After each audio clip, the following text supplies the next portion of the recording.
రైతు బిడ్డ. అన్నా నేను మళ్ళొచ్చినా. ఆగండి. రైతు బిడ్డ అంటే ఈ రైతు బిడ్డ అనుకుంటారేమో. ఈ రైతు బిడ్డ గురించి కాదు నేను మాట్లాడుతుంది. 1939లో వచ్చిన రైతు బిడ్డ గురించి.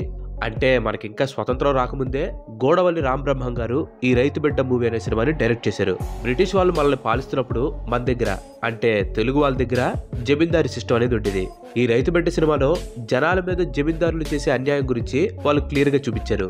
అయితే ఈ సినిమా ఆ టైంలో ఉన్న వెంకటగిరి జమీందారులకి అస్సలు నచ్చలేదు. దీంతో బ్రిటిష్ వాళ్ళని సంప్రదించి ఈ సినిమాని కృష్ణా ఇంకా నెల్లూరు డిస్టిక్ లో బ్యాన్ చేశారు. ఇక్కడ ట్విస్ట్ ఏంటంటే ఈ సినిమాకి ప్రొడ్యూస్ చేసింది కూడా ఇంకో జమీందారే.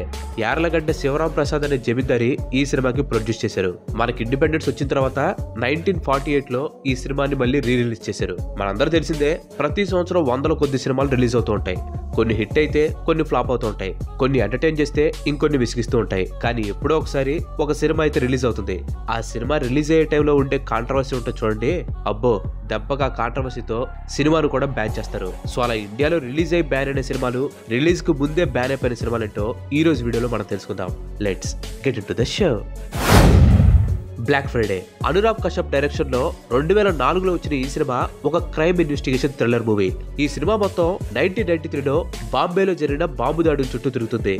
ఆ టైంలో ఈ దాడులు చేశాడని చెప్పి ఆరోపించబడిన వ్యక్తి ఈ సినిమా రిలీజ్ అవ్వకుండా బాంబే హైకోర్టులో కేసుని ఫైల్ చేశాడు. దాంతో ఈ సినిమా రిలీజ్ కాస్త ఆగిపోయింది. కానీ ఈ సినిమా టీం వాళ్ళు సినిమాని రిలీజ్ చేయడం కోసం సుప్రీంకోర్టుకు వెళ్లారు. మొత్తానికి సుప్రీంకోర్టు వాళ్ళు ఈ సినిమాని రిలీజ్ చేసుకోమని చెప్పేసి ఆర్డర్స్ పాస్ చేశారు. కానీ ఆ ఆర్డర్స్ ఎప్పుడు ఇచ్చారు తెలుసా? 3 సంవత్సరాల తర్వాత. అప్పటికే ఈ సినిమా పైరసీ ద్వారా బయటకు వచ్చేయడంతో ఈ సినిమాకి ఏ మాత్రం కలెక్షన్స్ రాలేదు. నెక్స్ట్ బ్యాండిట్ క్వీన్ పూలన్ దేవి. ఈమె ఒక ఫేమస్ డెకాయిట్, అంటే దోపిడి దొంగ అనమాట. కేవలం దోపిడి దొంగే కాదు, ఈమె ఇండియన్ పొలిటీషియన్ అండ్ అలాగే మెంబర్ ఆఫ్ పార్లమెంట్ కూడా. ఈమె చిన్నప్పటి నుంచి ఎన్నో కష్టాలు చూసింది. ఆమె ఉండే ఊర్లో పెద్ద కాస్ట్ వాళ్ళకి పూలన్ దేవి వాళ్ళ ఫ్యామిలీకి ల్యాండ్ విషయంలో కొన్ని గొడవలు అయ్యాయి. పూలన్ దేవి వాళ్ళ ఫ్యామిలీ ఎంత పోరాడినా కానీ వాళ్ళు ఓడిపోయారు. దీంతో ఆమెకి 11 సంవత్సరాలకే పెళ్లి చేశారు. 11 ఏళ్లకే పెళ్లి చేసుకున్న పూలన్ దేవి చాలా మంది చేతిలో లైంగికంగా వేధింపులకు గురైంది. ఆ తర్వాత బందిపోట్లతో కలిసి తనకు అన్యాయం చేసిన వాళ్ళందరినీ ఓచకోత కోసి బ్యాండిట్ క్వీన్ గా తన ఎదిగింది. పూలన్ దేవి లైఫ్ స్టోరీని బేస్ చేసుకుని మాలాసేన్ అనే author India's bandit queen the true story of Phoolan Devi అని చెప్పి ఒక బుక్ ని రాసింది. ఈ బుక్ ని బేస్ చేసుకుని 1994లో director Shankar Kapoor bandit queen అనే సినిమాని తీశాడు. అయితే ఈ సినిమా రిలీజ్ అయిన కొద్ది రోజులకే థియేటర్ నుంచి ఈ సినిమాని బ్యాన్ చేశారు. దీనికి కారణం ఈ మూవీలో ఉండే అడల్ట్ కంటెంట్. కేవలం అడల్ట్ కంటెంటే కాదు, ఆడవాళ్ళ మీద జరిగే అరాచకాలు, ఆడవాళ్ళని అప్పర్ కాస్ట్ వాళ్ళు ట్రీట్ చేసే విధానం మరీ దారుణంగా చూపించడంతో ఈ సినిమాని బ్యాన్ చేశారు. ఇదంతా ఒక ఎత్తు అయితే ఈ సినిమా రిలీజ్ ని పూలన్ దేవిని అడ్డుకుంది. సినిమాలో పూలన్ దేవి క్యారెక్టర్ హీరోయిన్ క్యారెక్టరే, కానీ స్టోరీ ఎగ్జాక్ట్ గా లేదని తన స్టోరీని డిఫరెంట్ గా చూపించారని చెప్పి పూలన్ దేవి పెద్ద గొడవ చేసింది. సినిమా గనక రిలీజ్ అయితే థియేటర్ ముందు నేను సజీవ దహనం అయిపోతానని చెప్పి ఆమె వార్నింగ్స్ కూడా ఇచ్చింది. కానీ ప్రొడ్యూసర్స్ ఆమెతో మాట్లాడి కాంపన్సేషన్ ఇచ్చి మూవీని రిలీజ్ చేపించారు. కానీ రిలీజ్ అయిన కొద్ది రోజులకే సినిమాని థియేటర్స్ నుంచి తీసేశారు. పాంచ్. ఇప్పుడు సందీప్ రెడ్డి వంగానే రెబల్ అని చెప్పి అంటూ ఉంటారు. ఆ రెబల్ క్యారెక్టర్ ని అనురాగ్ క్యారెక్టర్ ఎప్పుడు ఆడియన్స్ కి పరిచయం చేసింది. అతనికి నచ్చింది చేసే బాలీవుడ్ డైరెక్టర్ అనురాగ్ కశ్యప్ తన డెబ్యూ సినిమా అయిన పాంచ్ తో బాలీవుడ్ ని షేక్ ఆడిచ్చాడు. అయితే ఈ సినిమాని సెన్సార్ బోర్డు వాళ్ళు బ్యాన్ చేశారు. థియేటర్లో కానీ టీవీలో కానీ ఈ సినిమాని రిలీజ్ చేయకూడదని చెప్పి ఆర్డర్స్ ను కూడా పాస్ చేశారు. ఈ సినిమాని ఇలా బ్యాన్ చేయడానికి కారణం ఈ సినిమా ప్లాటే. ఈ సినిమా స్టోరీ రియల్ లైఫ్ లో వరుస హత్యలు చేసిన వాళ్ళని బేస్ చేసుకుని ఉంటుంది. అలాగే ఈ సినిమాలో బూతులు, గంజాయి వాడటం ఇవన్నీ కూడా చాలా ఎక్కువగా చూపించారు. ఈ కారణం చేతే ఈ సినిమాని రిలీజ్ చేయలేదు. కానీ ఈ సినిమాకు వచ్చిన హైప్ తో పైరేటెడ్ వర్షన్ ని బయటకు రిలీజ్ చేశారు. పర్జానియా. ఇది ఒక సాడ్ ఫిలిం. సాడ్ అని ఎందుకు అంటున్నానంటే ఈ సినిమాని కనుక మీరు ఒకసారి చూసారంటే మీ గుండెల్లో నుంచి ఆ బాధ అసలు పోదు. నేను ఆల్రెడీ చూశాను కాబట్టి ఎక్స్పీరియన్స్ తో చెప్తున్నాను. గుజరాత్ లో జరిగిన అల్లర్లను బేస్ చేసుకుని తీసిన ఈ సినిమా 2007లో రిలీజ్ అయింది. కానీ గుజరాత్ లో ఈ సినిమా రిలీజ్ ని అడ్డుకున్నారు. గుజరాతే కాదు వేరే స్టేట్ లో కూడా పొలిటికల్ లీడర్స్ ఈ సినిమాని ఆపడం కోసం ర్యాలీలు కూడా చేశారు. దాంతో ఇక చేసేదే లేక ఈ సినిమాని థియేటర్స్ నుంచి తీసేశారు. నజరుద్దీన్ షా, సారికా లీడ్ రోల్స్ లో నడిచిన ఈ సినిమా ఒక చిన్న మిడిల్ క్లాస్ ఫ్యామిలీ చుట్టూ తిరుగుతుంది. ప్రజెంట్ అయితే ఈ సినిమా హాట్ స్టార్ లో ఉంది. మీలో ఎవరైనా చూడాలనుకుంటే చూడొచ్చు, కాకపోతే కొంచెం వైలెన్స్ ఎక్కువగా ఉంటుంది.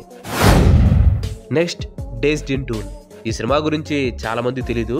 ఈ సినిమా తీసింది అశ్విన్ కుమార్ అనే డైరెక్టర్. అశ్విన్ కుమార్ చదువుకున్న స్కూల్ పేరు ది డూన్ స్కూల్. ఆ స్కూల్ యొక్క 75th ఫౌండర్ డే సందర్భంగా ఒక ఫిక్షనల్ ఫిల్మ్ తీయాలని చెప్పి అశ్విన్ ని కోరారు. సో వాళ్ళు కోరుకున్నట్టే అశ్విన్ సినిమా తీసి స్కూల్ అథారిటీస్ కి చూపించాడు. కానీ స్కూల్ వాళ్ళకి ఈ సినిమా నచ్చలేదు. సినిమాలో చూపించిన కొన్ని సీన్స్ వాళ్ళ డూన్ స్కూల్ కి చెడ్డ పేరు తీసుకొని వస్తాయని చెప్పి ఆ స్కూల్ వాళ్ళు ఈ సినిమా మీద కేసు వేశారు. దీంతో ఈ సినిమా థియేటర్స్ లో రిలీజ్ అవ్వలేదు. కామసూత్ర ఏ టేల్ ఆఫ్ లవ్. ఇది ఒక ఎరోటిక్ రొమాంటిక్ సినిమా. దీన్ని మీరా నాయర్ గారు డైరెక్షన్ చేశారు. 1996 లో రిలీజ్ అవ్వాల్సిన ఈ సినిమాలో రేఖ, ఇంద్రవర్మ లీడ్ రోల్స్ చేశారు. అయితే ఈ సినిమాలో అడల్ట్ కంటెంట్ మరీ ఎక్కువగా ఉండడంతో ఈ సినిమా ఇండియాలో రిలీజ్ అవ్వలేదు. ఇప్పటికి కూడా ఇండియాలో కామసూత్ర అఫీషియల్ గా రిలీజ్ అవ్వలేదు. అయితే ఈ సినిమా మేకర్స్ మాత్రం కామసూత్రాన్ని ఎన్నో ఇంటర్నేషనల్ ఫిల్మ్ ఫెస్టివల్స్ లో రిలీజ్ కూడా చేశారు. అండ్ రిలీజ్ చేసిన ప్రతి ఫెస్టివల్ లో మంచి రివ్యూస్ ను కూడా ఈ సినిమా అందుకుంది. యుఆర్ఎఫ్ ప్రొఫెసర్ ఒక బ్లాక్ కామెడీ సినిమా. అయితే సెన్సార్ బోర్డుకి ఈ సినిమా కంటెంట్ పెద్దగా నచ్చలేదు. ఈ సినిమాలో ఉండే కంటెంట్ టూ మచ్ గా వల్గర్ గా ఉండడంతో సెన్సార్ బోర్డు వాళ్ళు ఈ సినిమాని బ్యాన్ చేశారు. అయితే ఈ సినిమాని ఇన్స్పిరేషన్ గా తీసుకొని అనురాగ్ కశ్యప్ గ్యాంగ్స్ ఆఫ్ వాసేపూర్ లో చాలా సీన్స్ రాసుకున్నాడట. Next Aandhi. Legendary director Gulzar direct చేసిన ఈ సినిమా అప్పట్లో బాగా కాంట్రవర్సీని ఫేస్ చేసింది. మాజీ ప్రధానమంత్రి ఇందిరాగాంధీ గారికి ఆమె హస్బెండ్ కి మధ్య ఉన్న రిలేషన్షిప్ ని బేస్ చేసుకుని ఈ సినిమాని తీశారని చెప్పి ఆయన పైన ఆరోపణలు వచ్చాయి. ఇందిరాగాంధీ గారి పర్సనల్ లైఫ్ ని సినిమా తీయటం కరెక్ట్ కాదని చెప్పి ఆమె సపోర్టర్స్ ఈ సినిమాని రిలీజ్ కాకుండా అడ్డుపడ్డారు. దీంతో 1975 లో రిలీజ్ అవ్వాల్సిన ఈ సినిమా బ్యాన్ కి గురైంది. అయితే 1977 లో మళ్ళీ ఈ సినిమాని టెలివిజన్ లో రిలీజ్ చేశారు. నెక్స్ట్ మూవీ దగ్గరికి వెళ్లే ముందు ఇంతవరకు ఈ వీడియో చూసారంటే ఈ వీడియో మీకు నచ్చిందని అనుకుంటున్నాను. మీకు కూడా నచ్చినట్లయితే ఈ వీడియోని ఖచ్చితంగా లైక్ చేయండి. అండ్ అలాగే మీరు మన ఛానల్కి ఇంతవరకు కనుక సబ్స్క్రైబ్ అవ్వనట్లయితే మన ఛానల్కి తప్పకుండా సబ్స్క్రైబ్ అయ్యి పక్కనే ఉన్న గంటని ఆల్ ఆప్షన్లో పెట్టుకోండి. ఆల్రెడీ లైక్ చేసి, షేర్ చేసి, సబ్స్క్రైబ్ చేసిన వారికి చాలా చాలా thanks. Next water. Deepa Mehta direction లో 2005లో రిలీజ్ అయిన సినిమా వాటర్. ఇండియాలో ఒకప్పుడు ఉండే కాంట్రవర్షియల్ ఇష్యూ అయిన చైల్డ్ మ్యారేజెస్ గురించి ఈ సినిమాలో కవర్ చేశారు. 1930s లో ఒక ఇండియన్ వీడియో చుట్టూ తిరిగే ఈ సినిమాని రిలీజ్ చేయకూడదని చెప్పి చాలా ప్రొటెస్టులు జరిగాయి. దీంతో ఈ సినిమాని ఆపేయాల్సి వచ్చింది. కానీ September 8, 2005లో టొరంటో ఇంటర్నేషనల్ ఫిల్మ్ ఫెస్టివల్ లో ఈ సినిమాని మళ్ళీ రిలీజ్ చేశారు.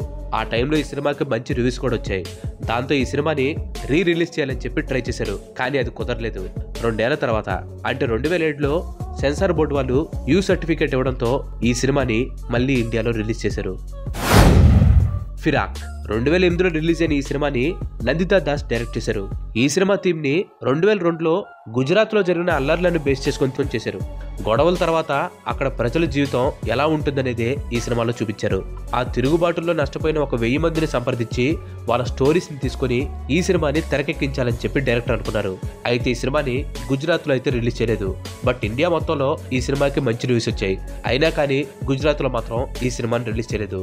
గుజరాత్ లో కనుక ఈ సినిమాని రిలీజ్ చేస్తే మళ్ళీ పలు మతాల మధ్య గొడవలు పెరుగుతాయనే ఉద్దేశంతో ఈ సినిమాని బ్యాన్ చేశారు. Fire. Deepa Mehta debut directional movie అయిన ఈ సినిమా ఇండియాలో LGBTQ రిలేషన్షిప్ గురించి డిస్కస్ చేసిన మొట్టమొదటి సినిమా. 1940s బ్యాక్ డ్రాప్ లో తీసిన ఈ సినిమాకి సెన్సార్ బోర్డ్ ఎటువంటి అబ్జెక్షన్ పెట్టకుండా రిలీజ్ కి పర్మిషన్ ఇచ్చింది. కానీ రిలీజ్ అయిన తర్వాత కొన్ని పొలిటికల్ పార్టీస్ ఈ సినిమాని ఆపేయాలని చెప్పి ధర్నాలు చేశారు. అంతేకాదు ఈ సినిమా రిలీజ్ అయిన థియేటర్స్ ని నాశనం చేస్తామని చెప్పి కూడా వార్నింగ్స్ ఇచ్చారు. దీంతో ఇంక చేసేదేం లేక సెన్సార్ బోర్డు వాళ్ళు ఈ సినిమాని బ్యాన్ చేశారు.